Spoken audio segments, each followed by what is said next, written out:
वसुंधरा पुकारती, उठो जवान देश की वसुंधरा पुकारती। ये देश है पुकारता, पुकारती महाभारती। ये देश है पुकारता, पुकारती महाभारती। मैं उस देश की नागरिक हूँ जिसके होठों में गंगा और हाथों में तिरंगा है। वो देश जो कभी सत्यम शिवम सुंदरम, कभी वंदे मातरम और कभी पंजाब सिंध गुजरात मराठा द्रविड़ उत्कल बंगा है। मैं उस देश की नागरिक हूँ जो हर ठुकराए हुए की शरण स्थली बन जाता है और सात समंदर पार परदेशियों को भी अपने ब्रदर और सिस्टर कह के बुलाता है। यही प्रेम की पूजनीय भूमि भारतवर्ष कहलाता है, भारतवर्ष कहलाता है। आज 26 जनवरी 2025, आज से ठीक 96 साल पहले रावी नदी थी। कांग्रेस का अधिवेशन था, लाहौर का शहर था। इस कांग्रेस के अधिवेशन में पहली बार 31 दिसंबर 1929 को हमारे राष्ट्र की मांग की गई थी।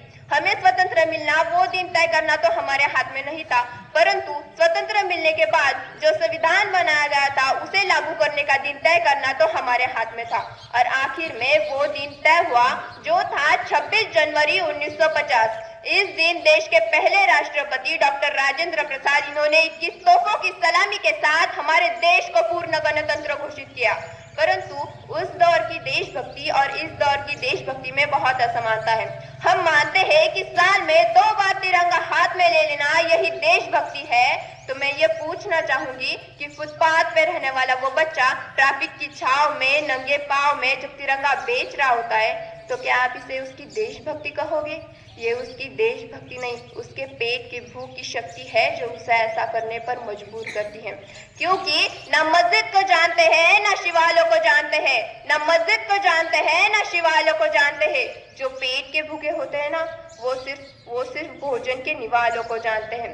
मजदूर को मजदूर समझिए, मजबूर नहीं। गरीब को काम दीजिए, दान नहीं। और अगर दान देने के लिए इच्छुक है तो जीते जी रक्तदान दीजिए और मरने के बाद अंग दान देकर किसी मरते हुए को जीवन दान दीजिए। यही आपकी सच्ची राष्ट्रभक्ति और यही आपका सच्चा राष्ट्र प्रेम है।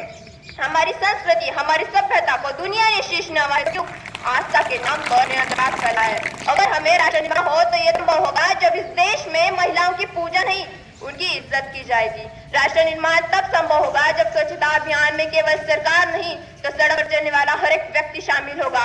असल मायने में राष्ट्र निर्माण तब होगा कोई चाव मानव भोजन के लिए नहीं, ज्ञान अर्जन के लिए सरकारी स्कूल की चौखट पर कदम रखेगा। बड़ी बड़ी बातें नहीं, छोटी छोटी कोशिशें करनी होगी, क्योंकि ठोकर हमें पहाड़ों से नहीं पत्थरों से लगती है। तो अंत में मैं यही कहना चाहूंगी, मेरा हिंदुस्तान महान था, महान है, महान रहेगा। मेरा हिंदुस्तान महान था, महान है, महान रहेगा। अगर होगा हौसला सबके दिलों में बुलंद तो एक दिन पाकिस्तान ही जय हिंद कहेगा। पाकिस्तान ही क्यों सारा जहान जय हिंद कहेगा, क्योंकि सारे जहां से अच्छा हिंदुस्तान हमारा। हम बोले हैं ये गुलिस्तान हमारा, ये गुलिस्तान हमारा। शुक्रिया।